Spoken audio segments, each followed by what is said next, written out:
welcome to this Q&A answer video. I was gonna do this video at the barn with Pricken, but the weather doesn't want to cooperate with me. It's been raining every day, just yesterday, today, every day. It's just, yeah. So we're gonna do it at home, just so I can get it done. So I've written down all my questions on a piece of paper. So if you see me looking down, that's why. So AJK Equestrian, Maple Grove Eventer, and Shyla Equestrian asked, what is your favorite color of horse? And it's between two. I really love black horses with like white socks and a blaze. I think that's like gorgeous. But I also love like the yellow duns with the black mane and a white star. That is also gorgeous. So, but as an old trainer of mine used to say, there's no such thing as a bad color on a good horse. So I don't think like I would not buy a horse because of its color. AJK Equestrian asked, what's your favorite breed? And this is like, I could answer this very easily, because I really love Welsh cobs. I think they are extremely gorgeous ponies and horses. But I've only actually ridden two, and one was fantastic and the other one was horrendous. So I don't know which one was like a good representative of the breed, but like I like the look of them and I loved my Welsh cob. She was amazing. So yeah, but like I don't really have a breed preference, I think.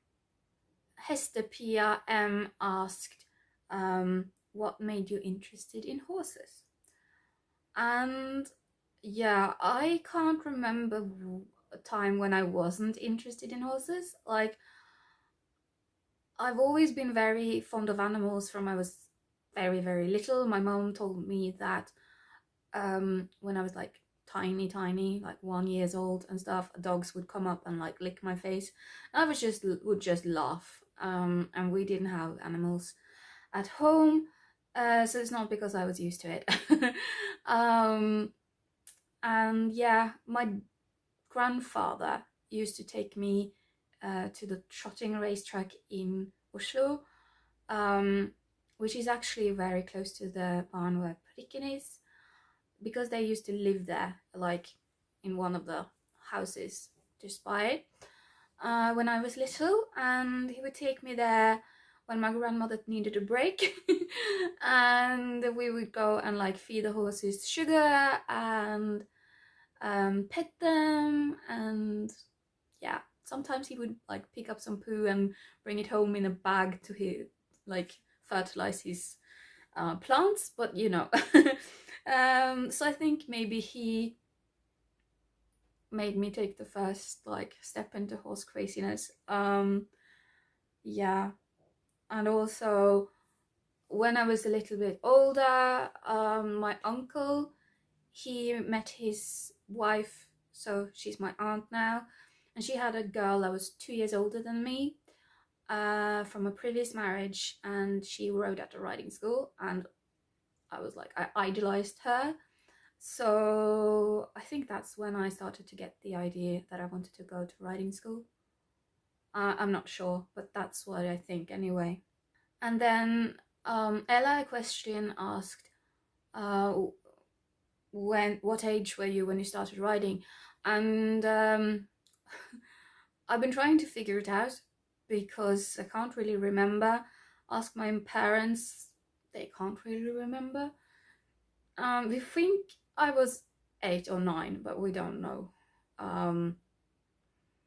And Kayla J asked, how many years have you been riding?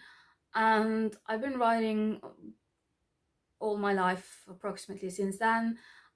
Kayla J also asked, is anyone else in your family interested in horses? No. They have no interest. My mom and dad and like people put up with me talking about horses. I think that's the way to like put it.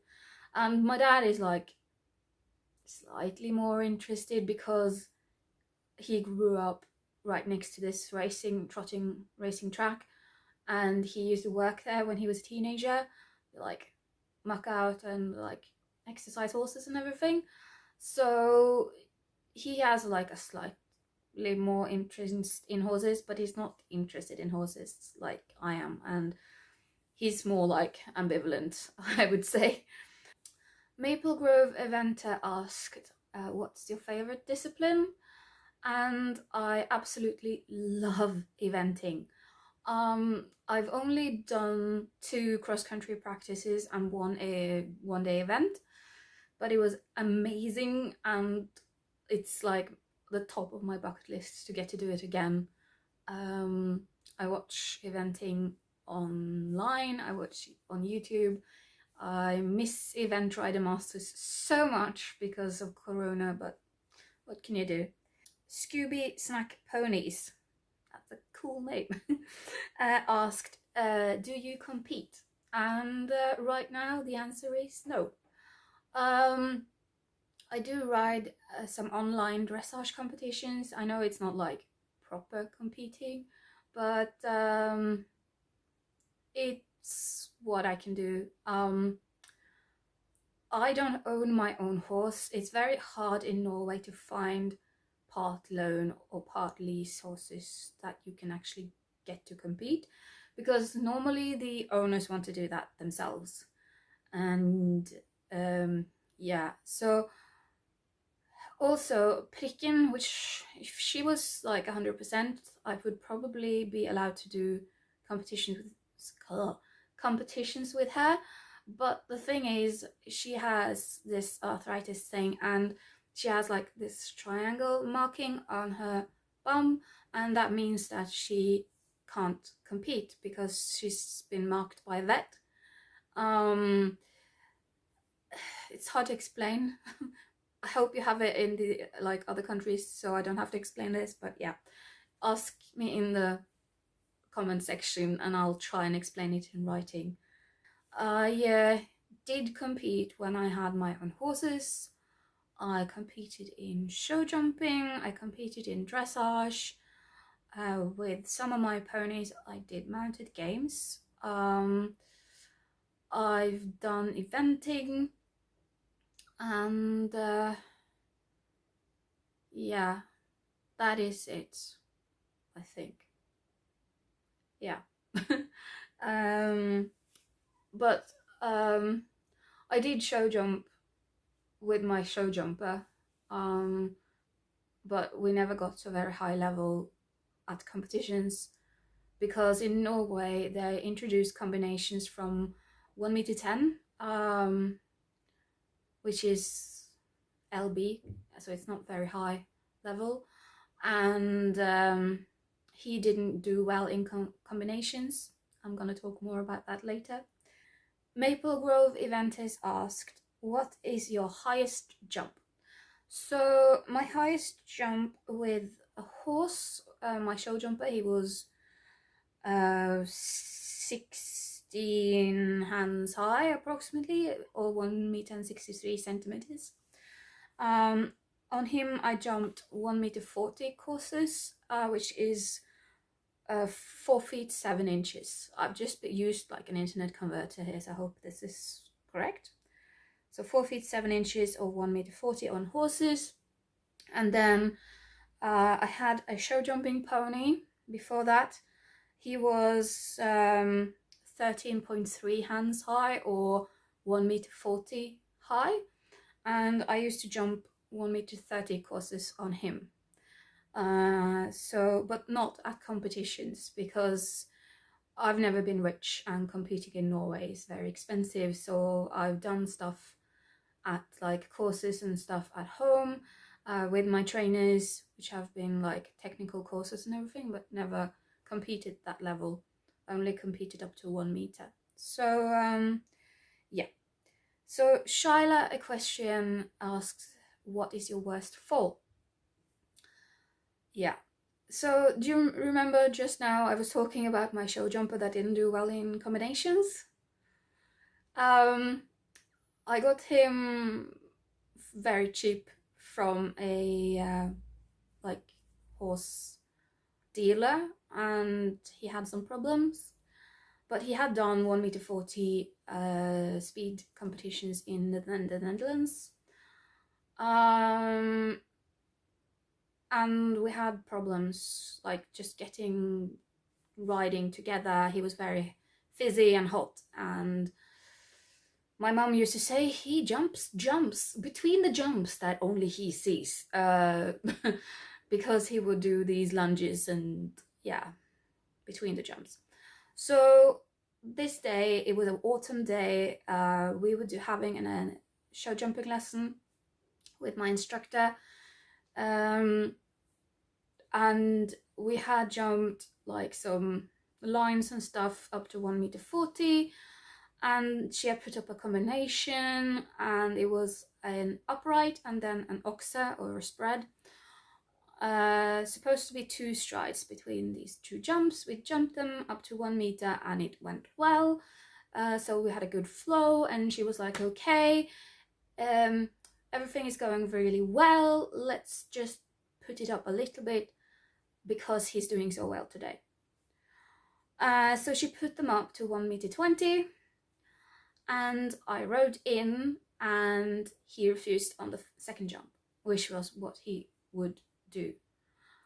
And my instructor was like, okay, but like this is 1 meter 20, you need to have more action in the canter.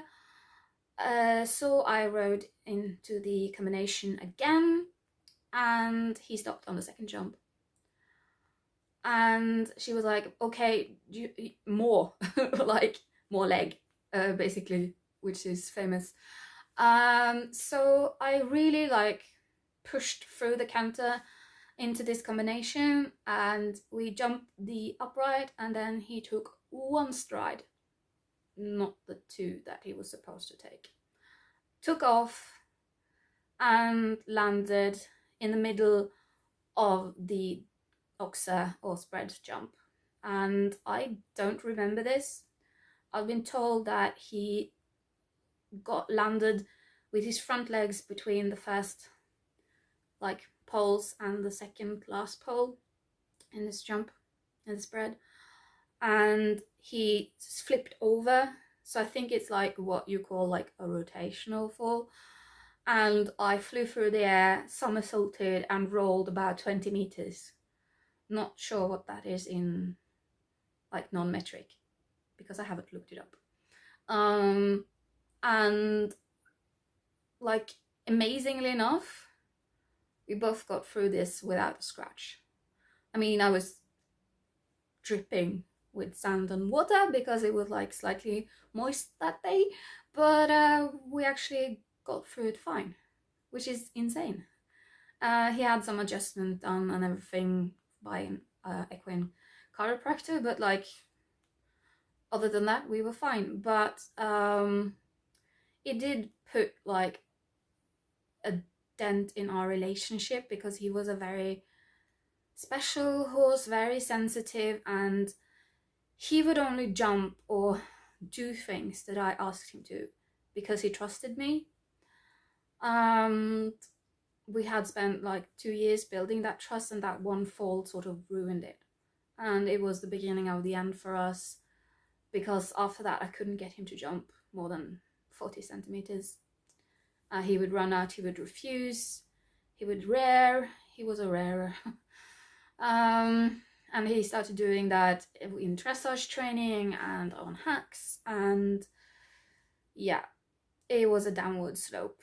And we tried and tried and tried, and I've like worked with him for a year and a half after that, but I couldn't get through to him again. So in the end I had to sell him to a family that like did eventing, and he had a nice time there. So, but like Trust broken, guys. Don't do it.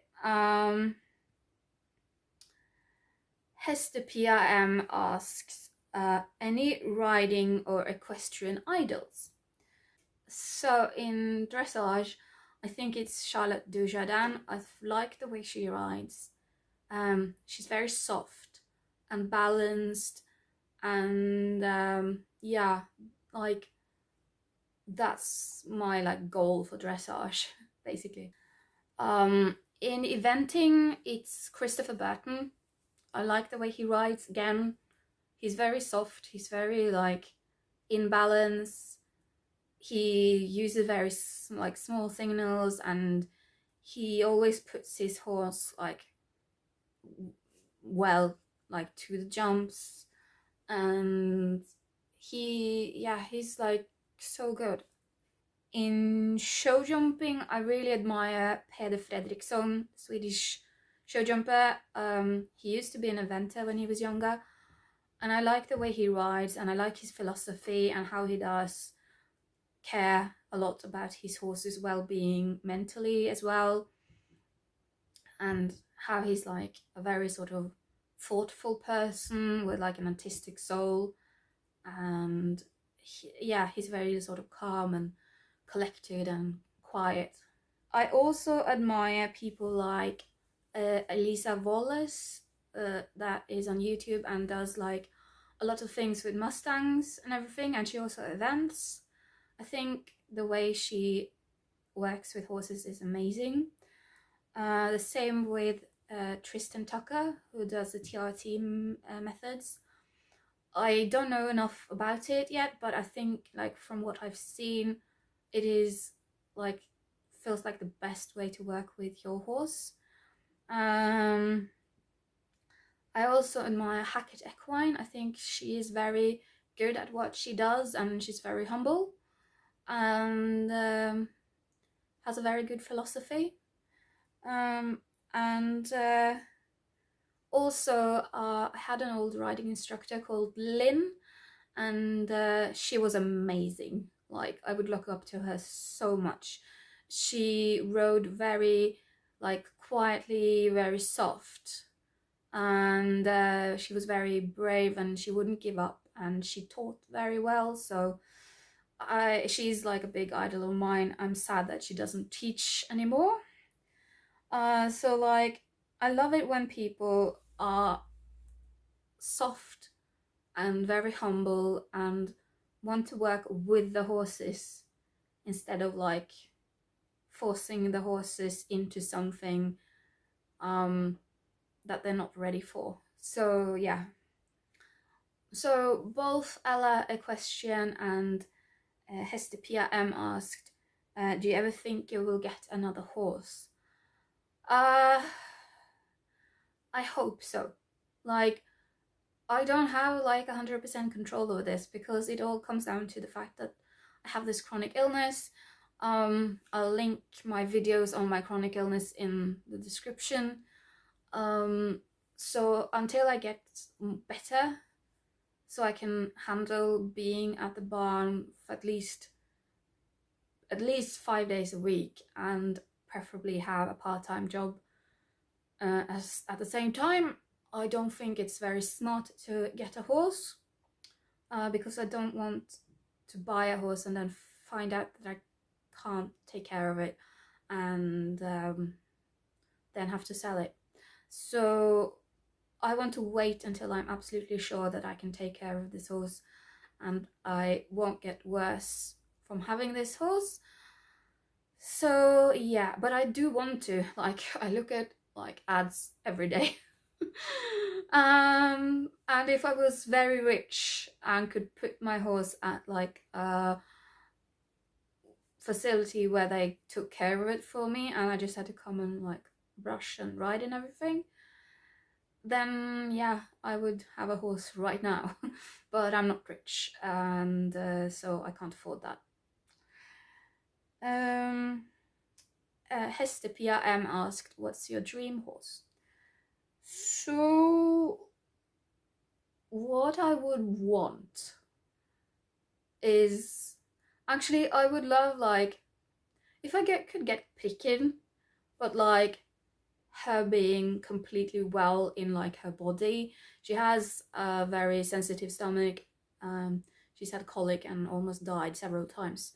And she's also got like trouble with her joints and everything. She's also got she's very sensitive, so she gets like always had back problems. Um that's all I know because she's not my horse. I'm just saying what like her owner's saying to me. So like if I could get Pricken but with like a healthy body, that would be amazing. um but like a horse with Pricken's brain, a more sturdy body, and I wouldn't say no to a horse that knew a lot of dressage and was like bold and liked jumping and working and everything. But at the same time, like personable and have a personality, and yeah, I want something that's forward and fizzy but not crazy in the head. Like Pricken. I want Pricken, but like healthy and younger. So Hester PIM also asked, Norwegian breed or warm blood? And yeah,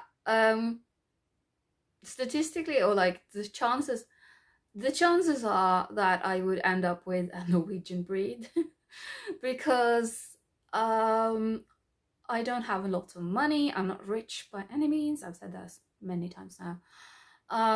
The Norwegian breeds are cheaper than warm bloods. Horses in Norway are insanely expensive anyway. I'm not gonna go on a rant about it, but I want to. So like cold-blooded trotter is the cheaper of what I could probably find, and yeah, or fjord maybe, but they have gone up in price recently, so maybe not. I don't know. Of course, if I have like tons of money and won the like lottery and everything, I would probably get like a riding horse, a warm blood type. Yeah, yeah, it's more likely that I'll end up with a Norwegian breed or something similar.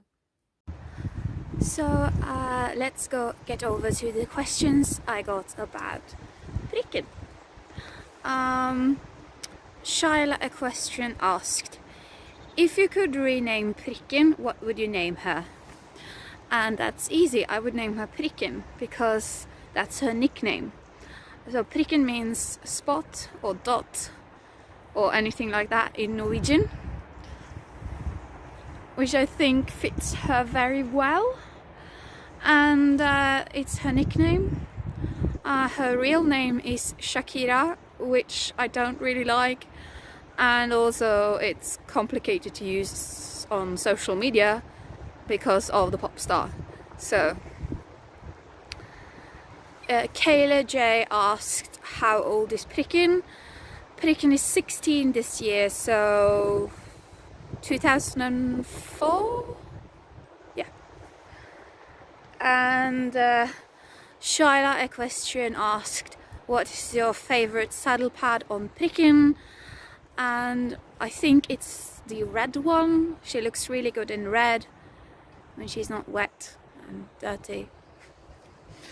So yeah, I don't really have a lot of choice on Pricken because her saddle is a dressage saddle. All my saddle pads are jump cut or GP cut. She's like, what are you doing talking and not looking at me? So Hester PIM, she's a very good, like, she's asked me a lot of questions, you guys. She asked, what made you start YouTube and vlogging in English? Okay, so I wanted to make contacts. Is that like the wrong thing to say? I wanted to meet people and make contacts all over the world. I wanted to have friends, online friends all over the world that I could chat to and follow and look at what they did. And I figured YouTube is an international community, and it's just limiting yourself vlogging in your own language when it's not English. So that's why I started doing it in English. And I enjoy making videos and editing and stuff. I used to do a lot of blogging on a Norwegian blog site for equestrians, but I don't know, I got sick of it, and I feel like it's so much easier to talk to people in a video, because when you're writing something down, it's very easy for people to misunderstand what you're saying, like the inflection you're saying it in, if it's irony or not, stuff like that. And it gets like a lot of misunderstandings and like conflict. So that's why I wanted to do videos, and yeah, so I guess that's answering it. So Shyla Equestrian and Catherine Poos asked, what are your favorite equine YouTubers? This is a long one, guys. I had to write things down here. So my absolute favorite YouTubers, and if I could, I would want to be like them, is Swedish YouTubers Systrarna Elfstrand, two sisters who's been vlogging for, I don't know, I think it's like 6 or 7 or 8 years, I'm not sure. They're really, really good, and they have a large following, and they are down to earth and funny, and yeah, themselves basically, and I love that. So but like English language YouTubers, so the big English language YouTuber that I absolutely love is Hackett Equine. I think she is extremely good, and she's just both fun and like entertaining to watch, but also you can learn something from her videos. I used to watch other big equestrian YouTubers, but I get put off when they get too big, because when like their videos are only like, look at what I was sponsored with, look at all the things I got, look at what my sponsors sent me, I'm just like, I'm not interested anymore. You're not relatable anymore, and I don't want to watch you. So I stopped watching most of them. I watch some of them from time to time, but like when they have like whole videos of just being sponsored by something, I'm not interested. Sorry. So I have some new discoveries that I really like.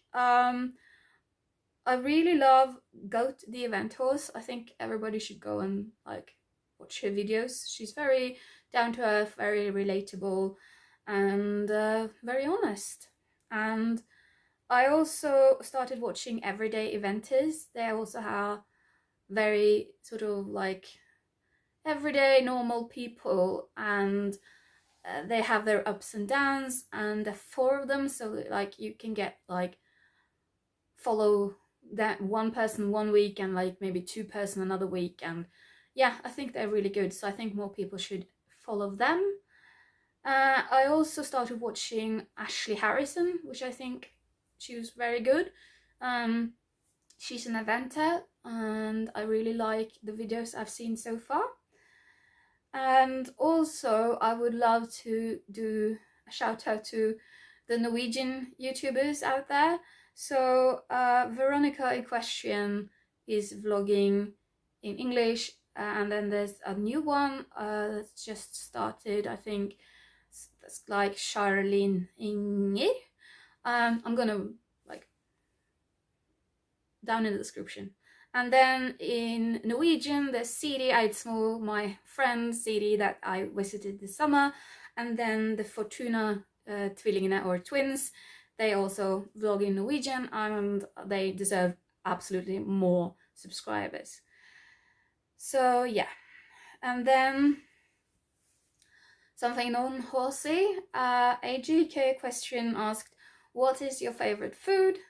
My favorite food is pork schnitzel with cheese risotto and tomato and feta cheese salad. That's my favorite food. Hestopia M asked beach or mountain holiday. Beach, probably. If I want to go on a holiday, I want to relax. So AJK Equestrian asked any other hobbies.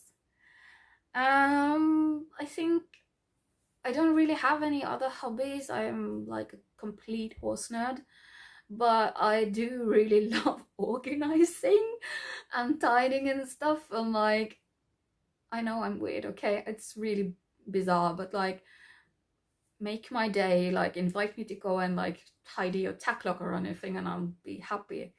So Hestopia M asked, what is your guilty pleasure? Saddle pads. Anybody who's seen my saddle pad collection knows that's my guilty pleasure. Yeah. Hestopia M also said, tell us about a hidden talent. Well, I don't know if it's a talent, but my toes can move, like the joints can move sideways, you know, like, so it's not like a talent, but it's weird. At least I don't know anybody else whose toes can do that. Yeah. And then Li Question asked me, what saddle pads are you getting rid of? Just a second and I'll show you. So I'm getting rid of this one, white with navy binding, horse brand, full size. I'm getting rid of my Carthago diamond, black with teal detailing, and I'm getting rid of my turquoise, which is greener than on this camera, with like from HV Polo with this embroidery, and this has a matching brow band. Looks like this, which I'm selling it with. I mean, you can have it any other way, but like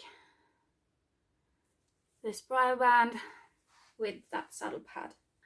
So that was this Q&A video. Hope you enjoyed it. It's getting to be really long. Yeah, I'm not very good at answering questions quickly and like simply. I want to like elaborate. I hope you enjoyed it. I hope you learned something new about me, and I'll see you guys in my next video. Bye!